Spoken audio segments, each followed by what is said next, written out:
오 헨리, 크리스마스 선물.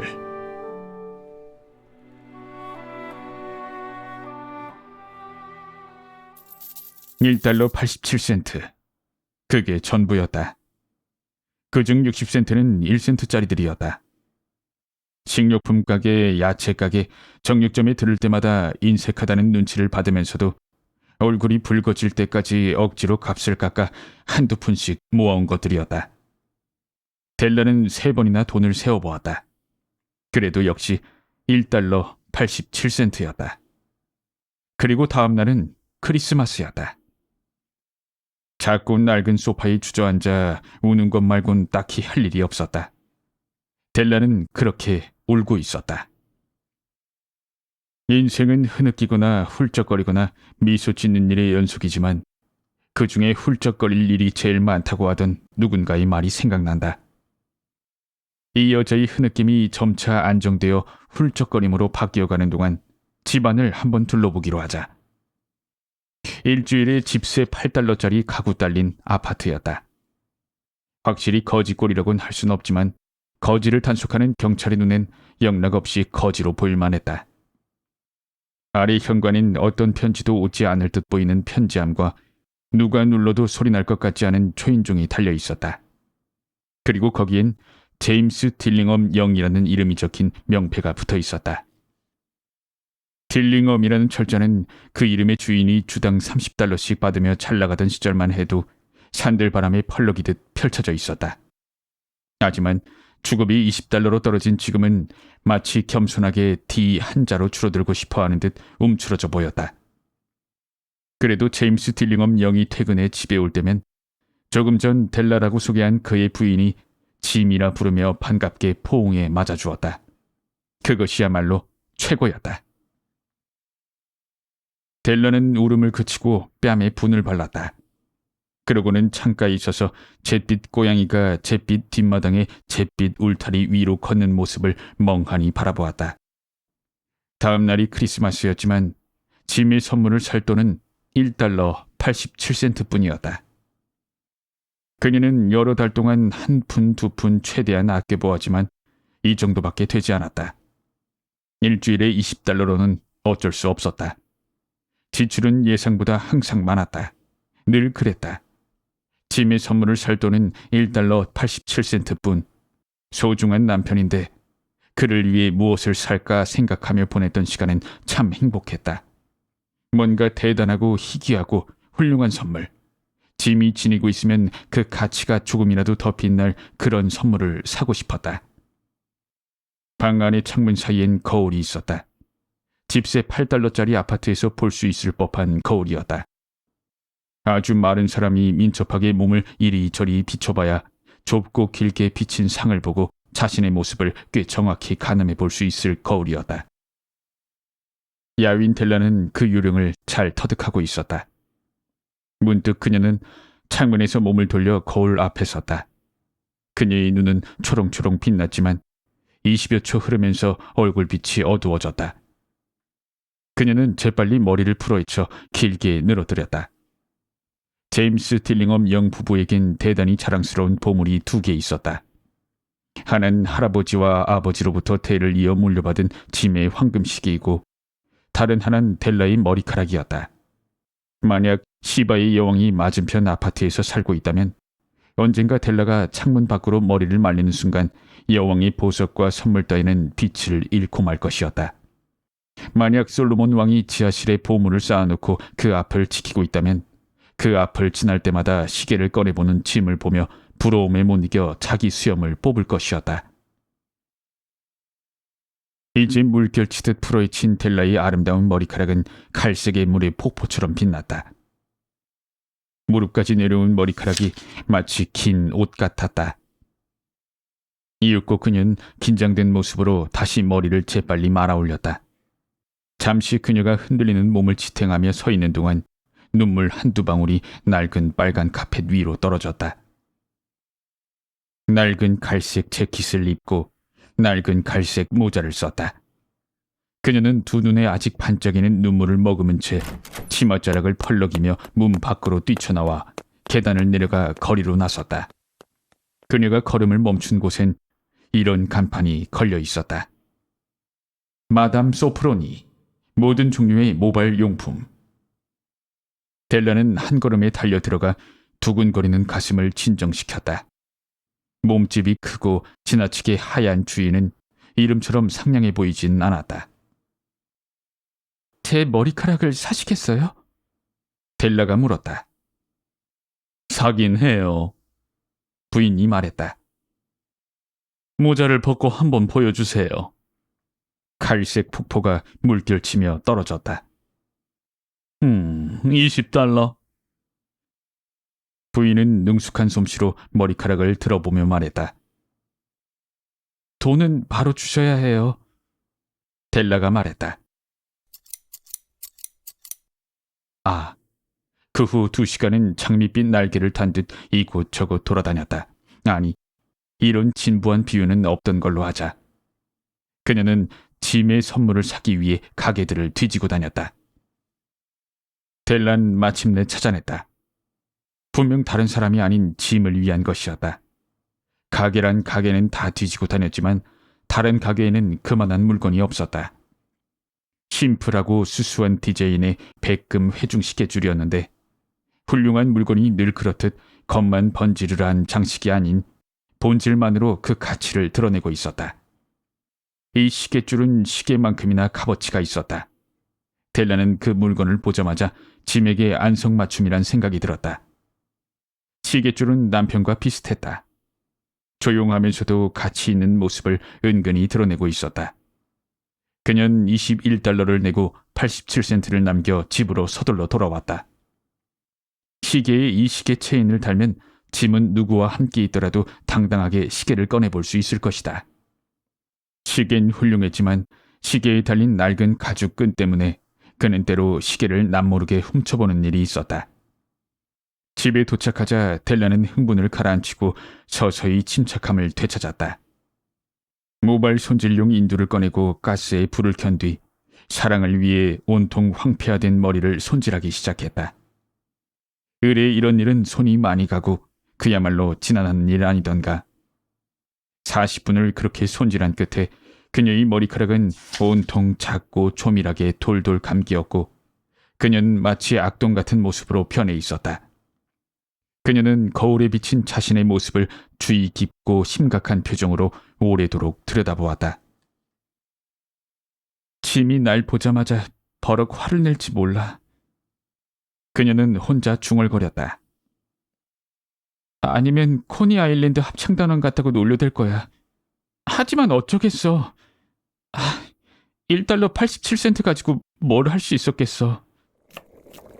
7시가 되자 커피를 끓이고 프라이팬을 뜨거운 스토브 위에 올려놓고 다진 고기 요리를 만들 채비를 했다.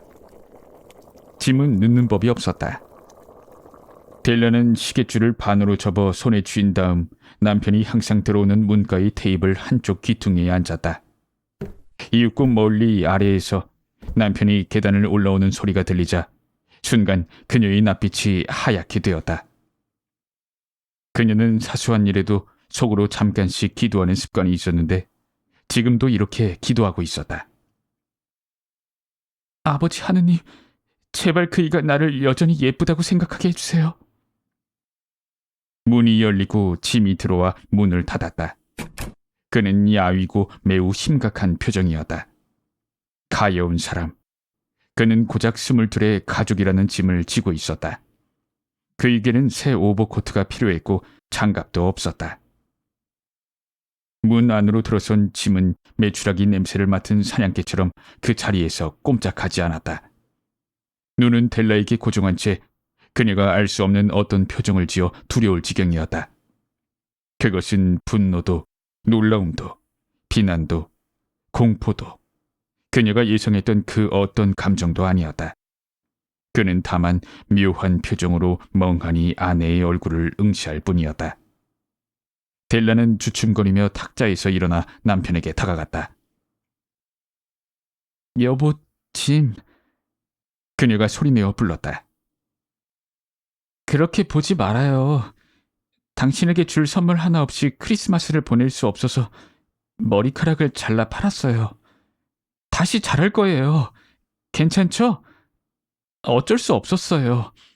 내 머리는 아주 빨리 자라요. 메리 크리스마스라고 말하면서 우리 행복한 시간을 보내요. 짐, 내가 당신을 위해 얼마나 멋지고 근사한 선물을 준비했는지 짐작도 못할걸요? 당신 머리카락을 잘랐단 말이야? 짐은 그렇게 한참을 생각하고 나서도 델라가 머리를 잘랐다는 명백한 사실이 아직도 믿기지 않는다는 듯 힘겹게 물었다. 네, 잘라서 팔았어요. 델라가 말했다. 그래도 여전히 나를 좋아하죠? 머리카락을 잘라도 나는 변함없잖아요. 그렇죠? 짐은 방 안을 두리번거렸다. 당신의 긴 머리가 사라진 거야? 짐은 바보처럼 물었다. 찾아봐도 소용없어요. 델라가 말했다. 팔았다고요. 팔아서 없어요, 여보. 크리스마스 이브잖아요. 당신을 위해 한 일이니까 화내지 마세요. 내 머리카락에 대한 애정은 헤아릴 수 있어도 당신에 대한 나의 사랑은 헤아릴 수 없어요.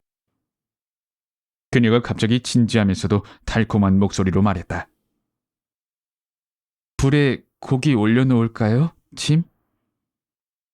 멍하니 서있던 짐이 이내 정신을 차린 듯했다.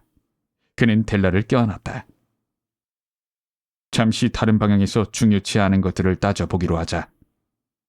일주일에 8달러와 1년에 100만 달러. 무슨 의미이며 그 차이는 무엇일까? 수학자나 셈이 빠른 사람들은 잘못된 답을 줄 것이다. 동방박사 세 사람이 가져온 선물들은 아주 귀중한 것들이었지만 그 중에서도 답을 찾을 수는 없다. 이 모호한 말의 뜻은 나중에 알게 될 것이다. 짐은 외투 주머니에서 조그만 선물 상자를 꺼내더니 식탁 위에 내려놓았다. 오해하지는 마, 델라. 그는 말했다.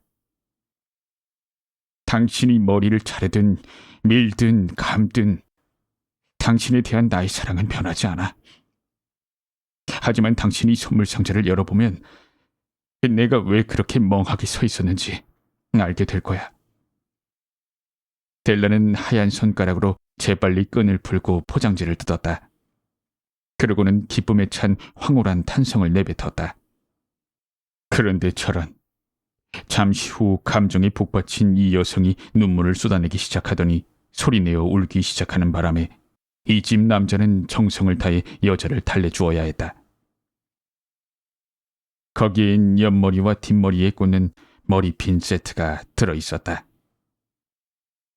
델라가 브로드웨이 상점의 진열장에서 오랫동안 동경했던 물건이었다. 진짜 거북이 등껍질에 가장자리는 보석으로 장식되어 있으며 사라져버린 아름다운 머리카락에 어울리는 색깔의 아름다운 핀이었다.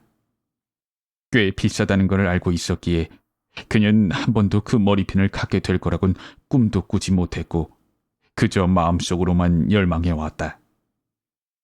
그런데 이제 그 핀이 그녀의 것이 되었지만 그 탐내던 장식품이 꾸며줘야 할 머리카락은 사라지고 없었다. 하지만 델라는 머리핀을 가슴에 꼭 품더니 이윽고 눈물이 글썽한 눈을 들어 미소를 지으며 말했다. 내 머리는 아주 빨리 자라요, 짐. 그러더니 잠시 후 불에 댄 작은 고양이처럼 폴짝 뛰어오르며 소리쳤다. 맞다. 짐은 아직 자신의 근사한 선물을 보지 못했던 것이다. 그녀는 남편을 향해 팔을 뻗더니 보란듯이 손바닥을 펼쳤다. 윤기 없던 귀금속이 그녀의 밝고 환한 영혼의 빛을 받아 반짝이는 듯 보였다. 멋있죠, 짐? 이거 사려고 여기저기 다 돌아다녔어요. 이젠 하루에 수도 없이 시계를 꺼내보게 될 거예요. 시계 줘봐요. 시계랑 얼마나 어울리는지 보고 싶어요. 그런데 시계를 주기는커녕 짐은 소파에 털썩 앉더니 두 손을 머리 뒤로 깍지 끼더니 웃음 지었다. 델라. 그는 말했다. 우리 크리스마스 선물을 당분간 한 곳에 보관해 두기로 하지. 당장 사용하기엔 매우 좋거든. 난 당신 머리핀을 사는데 돈이 필요해서 시계를 팔았어. 자, 이제 고기를 불 위에 올려놓자고. 아시다시피 동방 박사들은 말구유의 아기에게 선물을 가져다 준 아주 훌륭한 현자들이었다. 그들은 크리스마스에 선물을 주는 풍속을 만들어냈다. 현자들이기에 그들의 선물도 분명 현명한 것이었음에 틀림없으며 아마도 선물이 중복될 경우 바꿀 줄도 알았을 것이다. 그리고 여기에서 나는 자신들의 가장 소중한 보물을 서로를 위해 가장 어이없이 희생시킨 두 어리석은 젊은이의 평범한 이야기를 지금까지 서툴게 들려주었다. 하지만 오늘날 현자들에게 마지막으로 이렇게 말하고 싶다. 이 두 사람이야말로 가장 훌륭한 선물을 줄 아는 사람들이라고. 선물을 주고받는 모든 사람 가운데 이 사람들이야말로 가장 현명하다고. 세상 그 누구보다 현명한 이들이야말로 현자임에 틀림없다.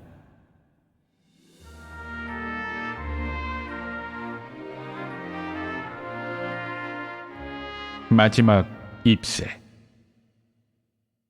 워싱턴 스퀘어 서쪽엔 길이 이리저리 얽히며 뻗어나가 조각조각 끊어져 있는 플레이스라고 불리는 곳이 있다. 이곳의 길들은 기묘하게 경사지고 굽어있어 한두 번씩 제 길과 교차하고 있다. 예전에 어떤 예술가는 이곳에 요긴한 가능성을 발견했다. 물감, 종이, 캔버스 대금을 받으러 온 수구먼이 이 길로 들어서면 한 푼도 받지 못한 채 길을 헤매고 제자리 걸음하는 게 아닌가. 그 때문에 예술가들은 북향 창문과 18세기 박공 지붕, 그리고 네덜란드식 다락방의 값싼 셋집을 찾아 진기하고 예스러운 그리니치 빌리지로 몰려들었다. 이들은 6번가에서 백남 머그잔과 채핑 뒤씨를 가져왔고 그들의 촌락을 구성했다. 나지막한 3층짜리 벽돌집 꼭대기에 수와 존 씨의 화실이 있었다. 존 씨는 조안나의 애칭이었다. 한 명은 메인주, 다른 한 명은 캘리포니아주 출신이었다. 두 사람은 8번가에 있는 델모니코 식당에서 식사를 하다 만났는데 예술과 치커리 샐러드 그리고 비쇼풍 오소메에 대한 취향이 서로 같다는 것을 발견하곤 마음이 맞아서 함께 화실을 쓰게 되었다. 그때가 지난 5월이었다. 11월이 된 지금 의사들이 폐렴이라 부르는 차갑고 보이지 않는 이방인이 이 촌락을 배회하며 얼음 같은 차가운 손가락으로 여기저기 건드리고 다녔다. 동쪽 지역에서 이 파괴자는 수십 명씩 희생자들을 감염시키며 성큼성큼 다가왔지만 좁고 이끼 낀 플레이스의 미로 속에서 발길을 늦추었다. 미스터 페름은 소위 신사도를 갖춘 예의 바른 노신사는 아니었다. 캘리포니아의 산들바람 속에 자란 작고 깡마른 여잔 피 묻은 주먹에 숨결이 거친 이 노인의 적수가 될 수 없었다. 그런데도 그는 존 씨를 덮쳤다.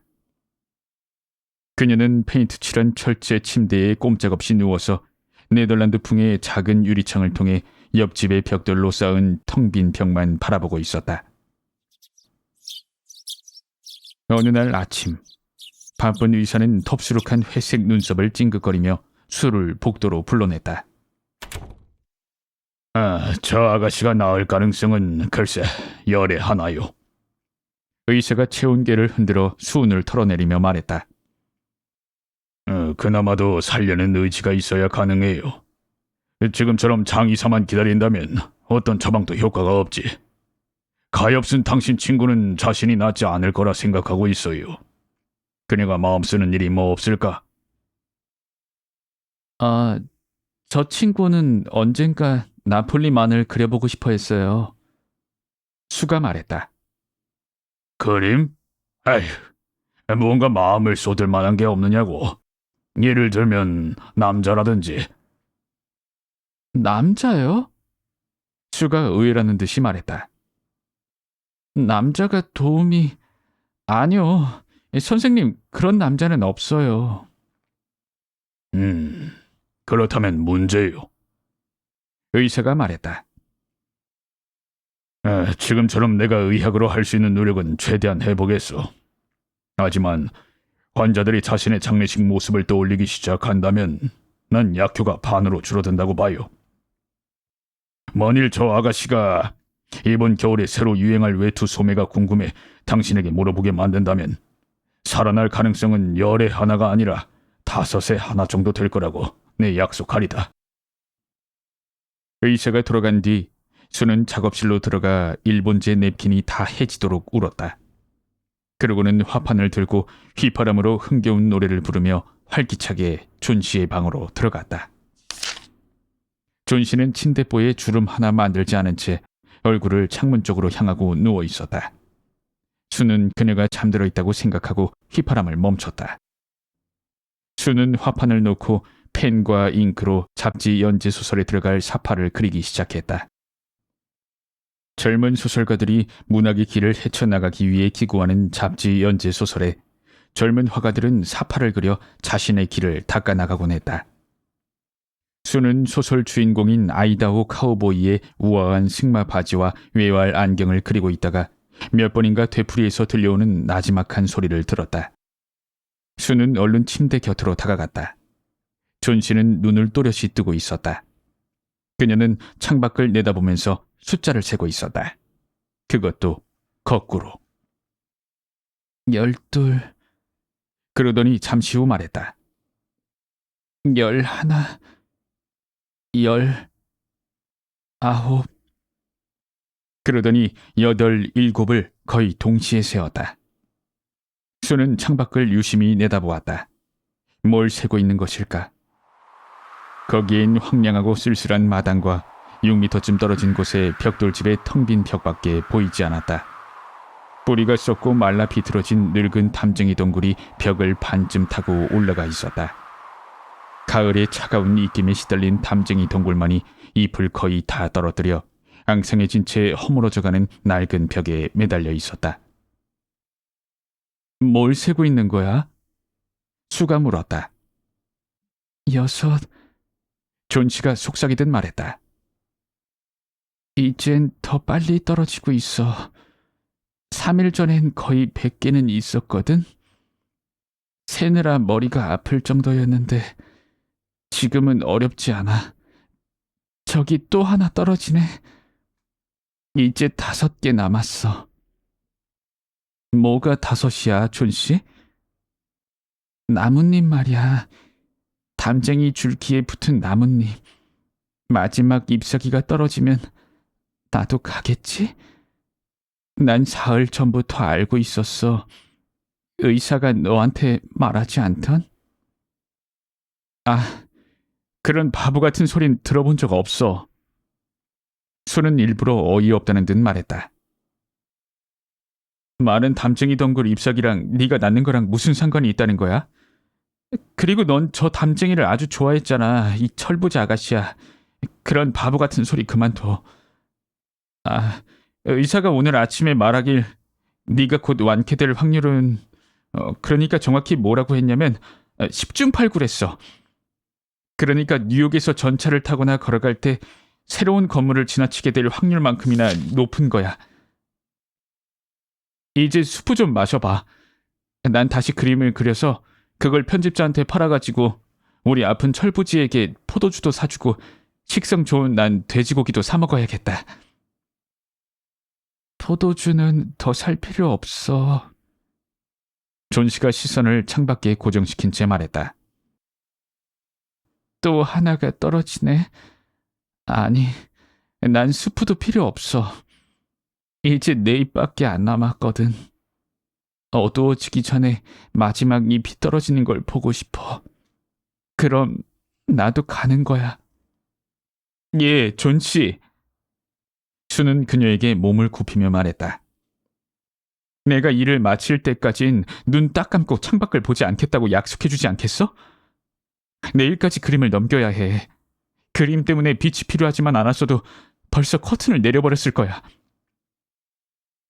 다른 방에 가서 그릴 순 없어? 존 씨가 차갑게 물었다. 네 옆에 있고 싶어서 그래. 수가 말했다. 그리고 네가 저 바보 같은 담쟁이 잎을 보지 않았으면 좋겠어. 그림을 다 그리는 대로 말해줘. 존 씨는 눈을 감으며 쓰러진 조각상처럼 창백한 모습으로 꼼짝없이 누워 말했다. 마지막 잎사귀가 떨어지는 걸 보고 싶어서 그래. 이젠 기다리는 것도 지쳤어. 생각하는 것도 지쳤고, 전부 다 내려놓고 아래로 떠내려가고 싶어. 저 가엾고 지친 나뭇잎처럼. 잠을 좀 자봐. 수가 말했다. 난 배엄한 할아버지에게 은둔한 늙은 광부 모델이 되어달라고 부탁해야겠어. 1분도 안 걸릴 거야. 내가 올 때까지 움직이지 말고 있어. 배엄한 영감은 두 사람의 화실 아래 1층에 사는 화가였다. 그는 60살이 넘었으며 미켈란젤로의 모세상 같은 수염이 사티로스 같은 머리에서부터 악동 같은 몸으로 곱슬곱슬 감겨 내려왔다. 배엄한은 실패한 화가였다. 40년이 넘도록 붓을 들어왔지만 위대한 예술가의 옷자락 근처에도 가지 못했다. 그는 언제나 걸작을 그리려 했지만 시작조차 하지 못했다. 이따금 광고나 상업용으로 쓰일 서투른 그림만 그렸을 뿐 그 이외엔 몇 년 동안 아무 그림도 그리지 않았다. 전문적인 모델을 고용할 돈이 없는 이 마을의 젊은 화가들을 위해 모델을 서주고 푼돈을 벌었다. 그는 진을 과하게 마시면서 언젠가 걸작을 그리겠노라고 말하곤 했다. 이외에 그는 사람들이 연약한 모습을 보이면 이를 심하게 나무라는 다혈질이었으며 자신을 위층 화실에 있는 젊은 두 예술가들을 보호하는 특별한 경비견이라 여겼다. 수가 아래층에 내려가 보니 그는 진냄새를 진하게 풍기고 있었다. 한쪽 구석엔 걸작의 첫 번째 획이 그어지기를 25년간 기다려온 빈 캔버스가 이젤 위에 놓여 있었다. 그는 존 씨의 망상에 대해 이야기했으며 그녀가 세상에 대한 애착이 더 약해지면 정말 가볍고 허약해져서 떨어지는 나뭇잎처럼 가버릴 것 같아 두렵다고 했다. 눈이 빨개지고 눈물이 그렁그렁해진 배엄한 노인은 그런 바보 같은 상상이 어디 있냐고 버럭 큰 소리쳤다. 야이 젠장! 독일어 발음이 섞인 꼬부라진 혀로 그가 소리쳤다. 아니 망할 놈의 덩굴에서 나뭇잎이 떨어진다고 죽겠다는 바보 같은 사람이 세상에 어디 있어? 그런 말은 세상에 처음 들어보네. 에? 안 할래. 자네의 그 바보 같은 운둔자 모델 노릇은 안 한다고. 왜 존 씨가 그런 생각을 하도록 그냥 놔뒀어? 아휴, 불쌍한 존 씨. 존 씨가 많이 아프고 약해졌어요. 수가 말했다. 그리고 열 때문에 마음도 병들었는지 이상한 망상만 하고 있어요. 괜찮아요, 배엄한 할아버지. 내키지 않다면 저를 위해 모델을 해주시지 않아도 좋아요. 하지만 전 할아버지를 매정한 수다쟁이 노인네라 생각할 거예요. 하! 너도 별 수 없는 여자로구나. 배엄한이 소리쳤다. 누가 안 한다고 그랬어? 응? 가자고. 같이 가자고. 난 이미 30분 전부터 보수를 취할 준비가 되어 있다고 말하려고 했어. 젠장. 여긴 존 씨처럼 착한 사람이 병들어 누워있을 것이 못돼. 조만간 내가 걸작을 그리면 우리 모두 여길 떠나는 거야. 아무렴. 그렇고 말고. 그들이 위층으로 올라갔을 때 존 씨는 자고 있었다. 수는 창문 가리개를 창턱까지 끌어내리고 배엄한에게 다른 방으로 가라고 말했다. 그곳에서 그들은 창밖으로 담쟁이 덩굴을 근심스레 쳐다보았다. 그러고는 잠시 동안 서로를 말없이 바라보았다. 차가운 비가 눈과 섞여 계속 내리고 있었다. 낡은 푸른색 셔츠를 입은 배엄한은 바위 대신 큰 냄비를 엎어놓고 그 위에 운둔자 광부처럼 앉았다. 다음날 수가 1시간쯤 잠들었다 깨어났을 때 존 씨는 눈을 크게 뜨고 멍한 시선을 내려진 녹색 커튼에 고정하고 있었다. 커튼 좀 걷어줘. 창밖을 보고 싶어. 속삭이듯 그녀가 요구했다. 지칠 대로 지친 수는 시키는 대로 했다. 그런데 어라. 사나운 비바람이 밤새 몰아쳤는데도 담쟁이 잎 하나가 아직도 벽돌벽에 붙어 있었다. 덩굴에 남은 마지막 잎이었다. 입자루 부분엔 아직 진한 초록색이 남아있었지만 톱니 같은 가장자리가 시들고 약해져 누렇게 변해버린 잎이 땅에서 6미터쯤 높이의 가지에 꿋꿋이 버티고 있었다. 마지막 잎이야. 존 씨가 말했다. 지난 밤에 분명 떨어질 줄 알았어. 바람 소리를 들었거든. 아마 오늘은 떨어질 테고 그러면 나도 따라 죽게 되겠지? 예, 제발. 수는 지친 얼굴을 베개 쪽으로 숙이며 말했다. 날 좀 생각 좀 해줘. 네 자신을 생각하지 않을 거라면 난 어떡하라고. 하지만 존 씨는 대답하지 않았다. 세상에서 가장 고독한 것은 미지의 먼 여행을 떠날 준비를 하는 영혼이다. 그녀를 우정, 그리고 이 세상이 묶어주었던 끈이 하나 둘 풀리면서 망상은 더욱 강하게 그녀를 사로잡는 듯했다. 날이 저물어 땅거미가 졌는데도 외로운 담쟁이 잎은 벽에 붙은 줄기에 매달려 있었다. 이윽고 밤이 되자 북풍은 다시 몰아쳤고 비는 창문을 두드리며 네덜란드식 처마 아래로 후두둑 떨어졌다. 날이 밝아지자 존 씨는 커튼을 올려달라고 득달같이 요구했다. 그런데 담쟁이 잎은 여전히 매달려 있었다. 존 씨는 누운 채 오랫동안 그 잎을 보고 있었다.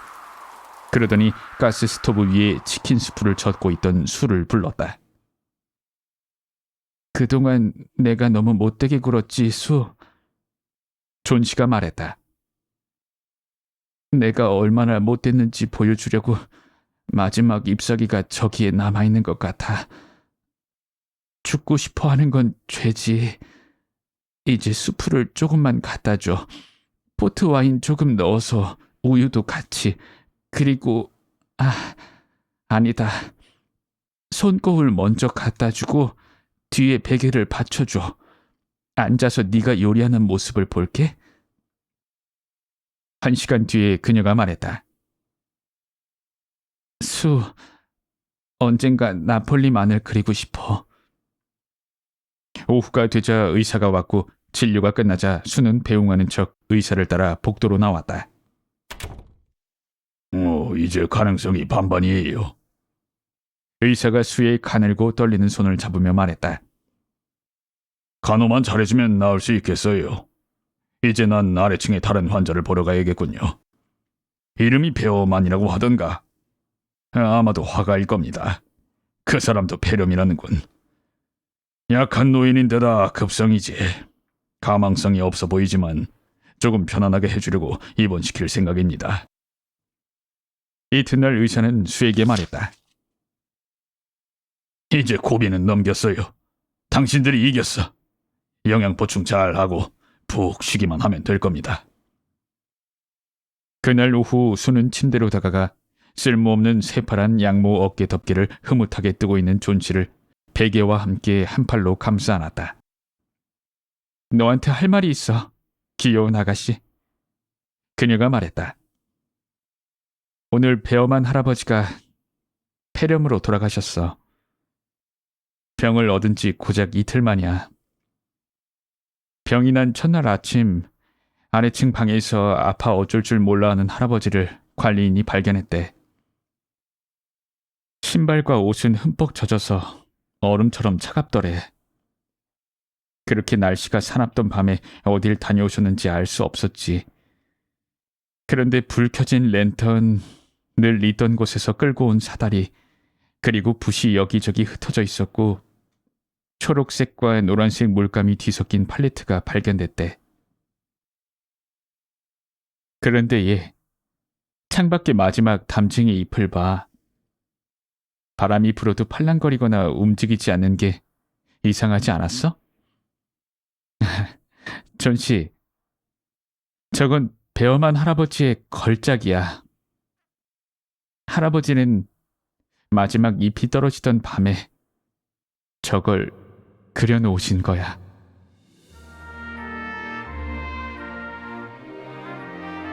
경찰관과 찬송가.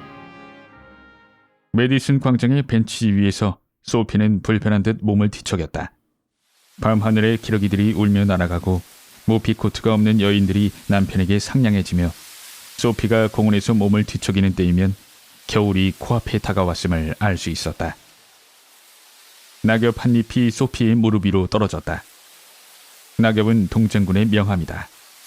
동장군은 친절하게도 메디슨 광장에서 노숙하는 사람들에게 자신이 곧 올 것이라고 미리 경고해주곤 한다.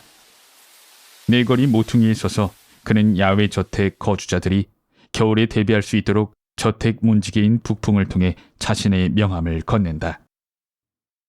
소피는 다가올 혹독한 추위에 대처하기 위해 또다시 특별 생계 대책을 세워야 할 때가 되었다고 생각했다. 벤치 위에서 안절부절 못했던 것도 그런 이유에서였다. 소피의 겨우살이 대책은 그리 대단한 게 아니었다. 유람선을 타고 지중해로 간다거나 베수비오만에서 나른한 남쪽 하늘을 즐기는 것은 아니었다. 그의 영혼은 그저 그 섬, 교도소에서 석 달간 머무르기를 갈망할 뿐이었다. 북풍의 신과 경찰로부터 벗어나 잠자리와 먹을 것 걱정 없이 마음에 맞는 동료들과 석 달만 지낼 수 있다면 더 바랄 것이 없었다. 손님을 환대하는 블랙 웰스 섬은 수년간 그의 겨울 숙소였다.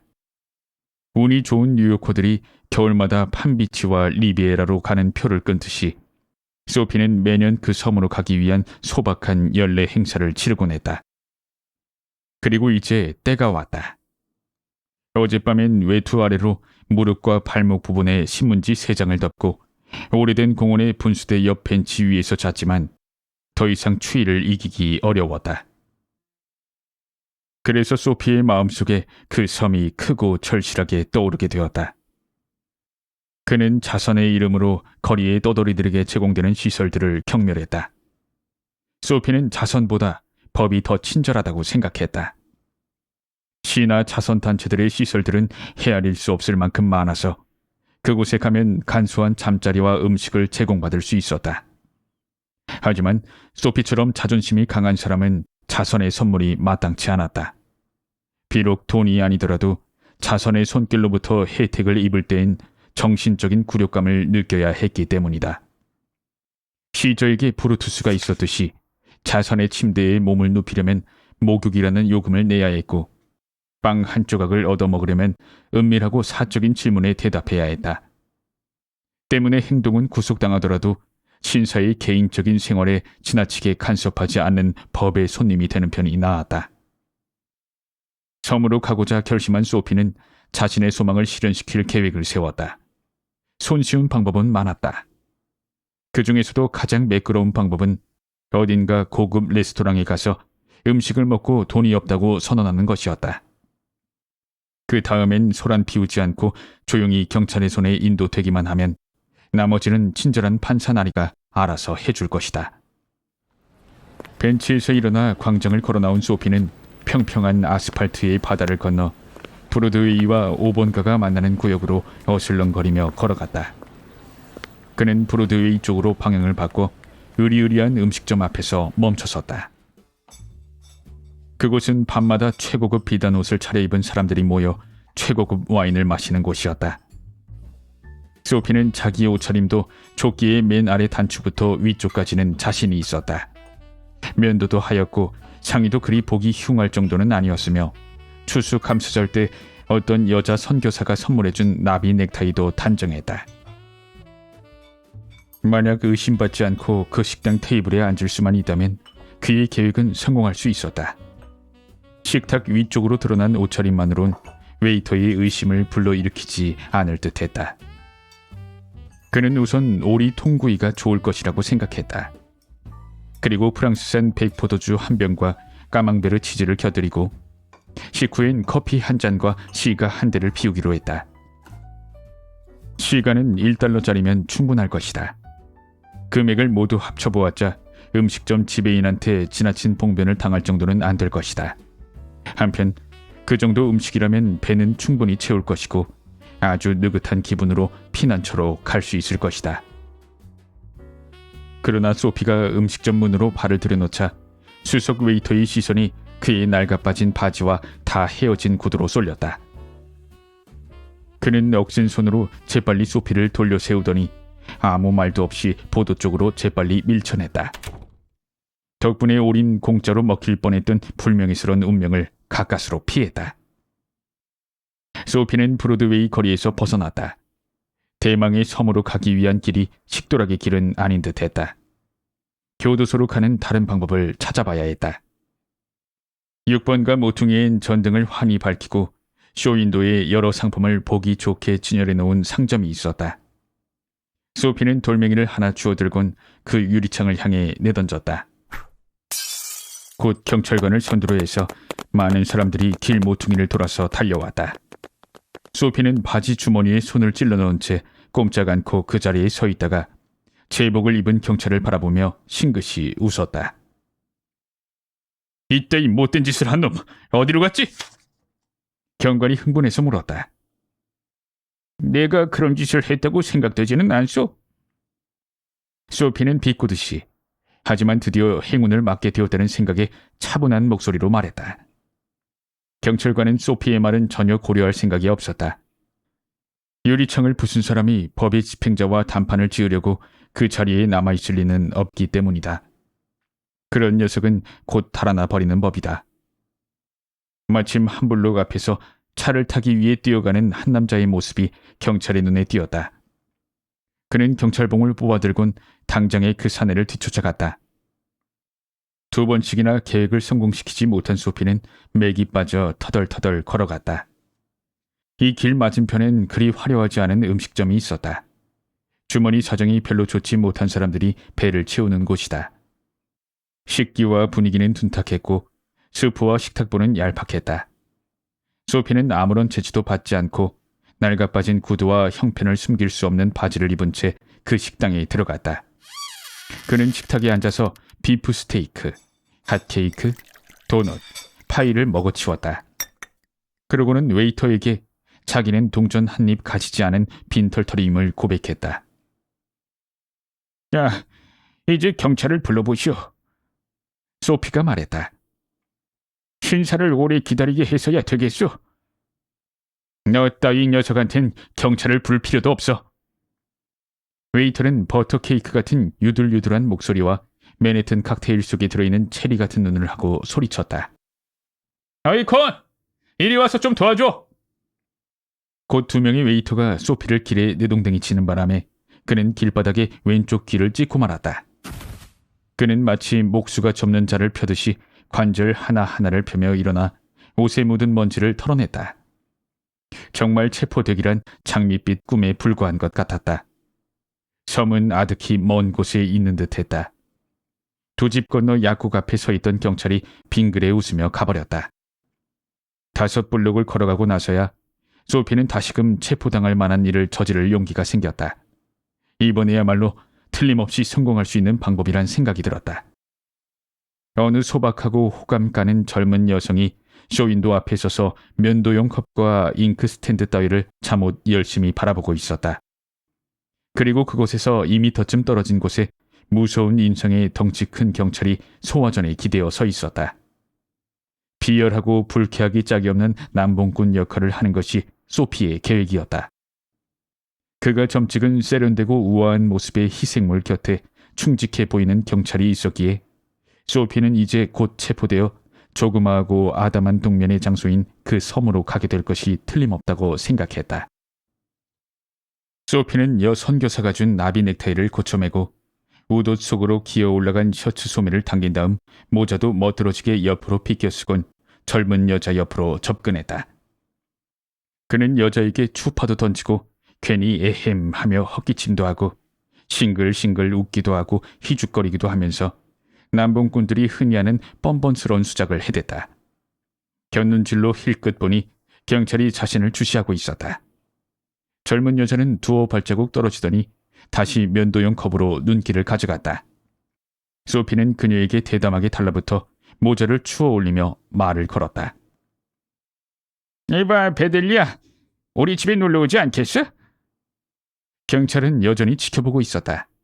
이 젊은 여자가 모욕을 느끼고 손가락으로 간단히 신호만 해주어도 소피는 천국 같은 섬으로 가는 길에 접어들 수 있었다. 그는 벌써 경찰서의 따뜻함과 아늑함을 느낄 수 있는 듯했다.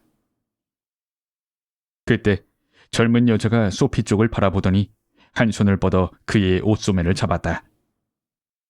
그럼요, 마이크. 그녀가 기쁜 듯이 말했다. 맥주 한 잔만 사주시면 말이에요. 저도 아까부터 말을 걸고 싶었지만 저기 경찰이 보고 있었어요. 소피는 떡갈나무에 감긴 담쟁이 동물 같은 젊은 여자를 데리고 울적한 기분으로 경찰 앞을 지나갔다. 어떻게 하더라도 체포당하지 않을 운명인 것 같았다. 그는 다음 길모퉁이에서 이 여자를 뿌리치고 달아났다. 그는 밤이 되면 연인들의 사랑의 맹세와 가극의 대사 같은 달콤한 대화가 오가는 번화가에서 걸음을 멈췄다. 모피를 입은 여자들과 고급 코트를 걸친 남자들이 차가운 겨울 공기 속에서 유쾌히 걸어가고 있었다. 소피는 자신이 결코 체포되지 못하는 무슨 마법에라도 걸린 게 아닐까 문득 불안해졌다.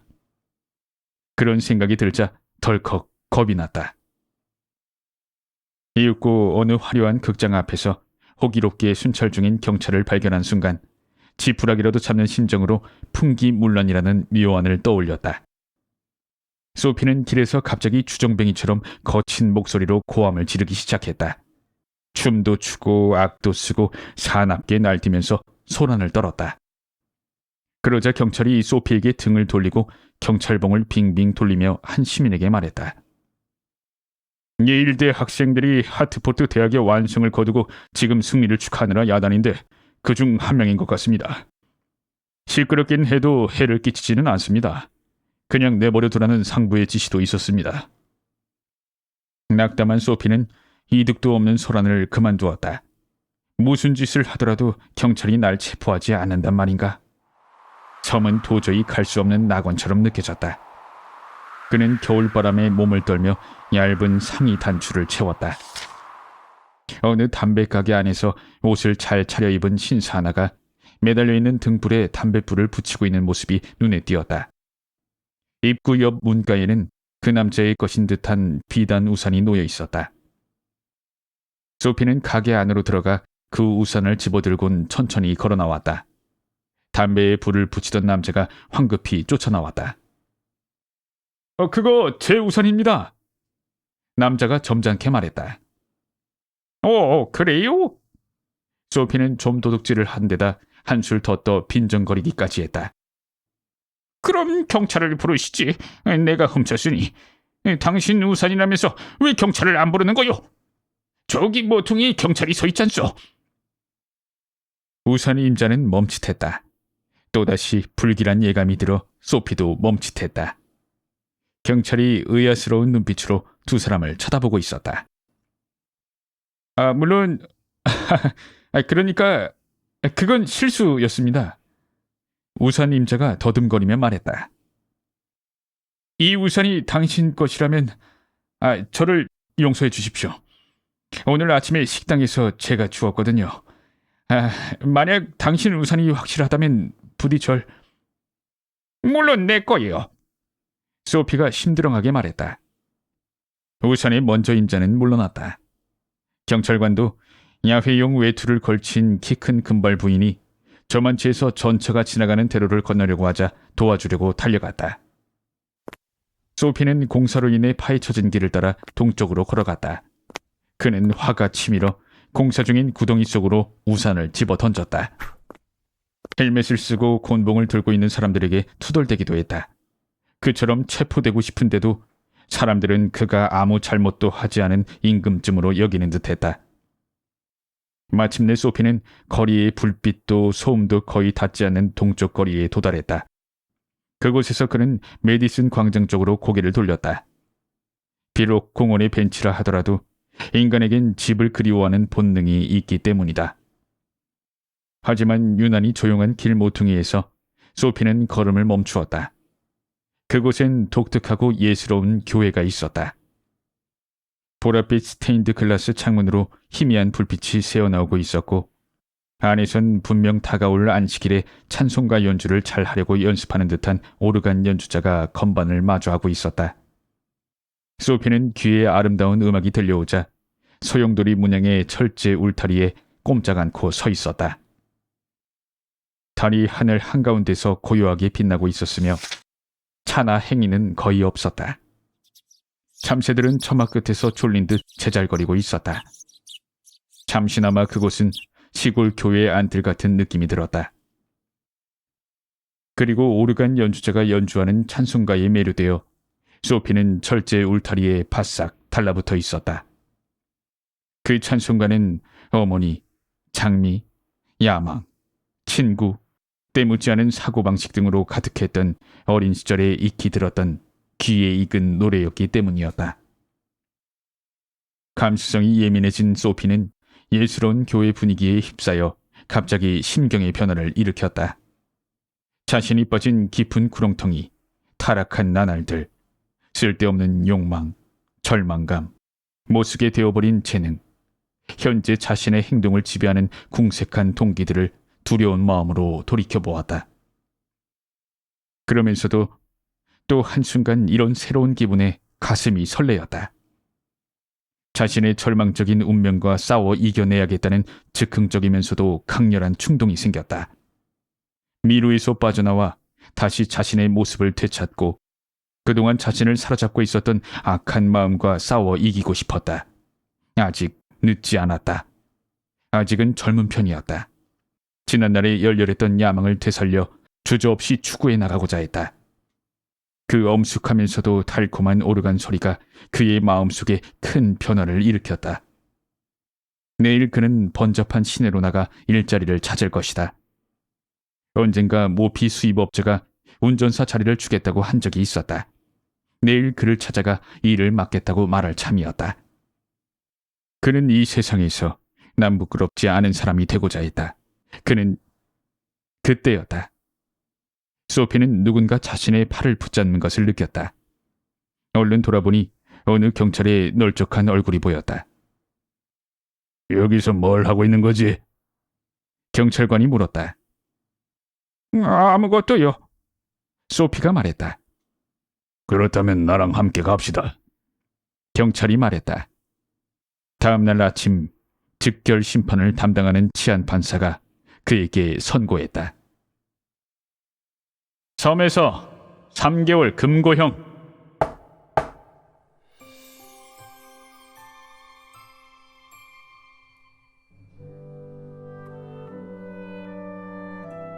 오늘 밤 책 한 잔. 오헨리 단편선.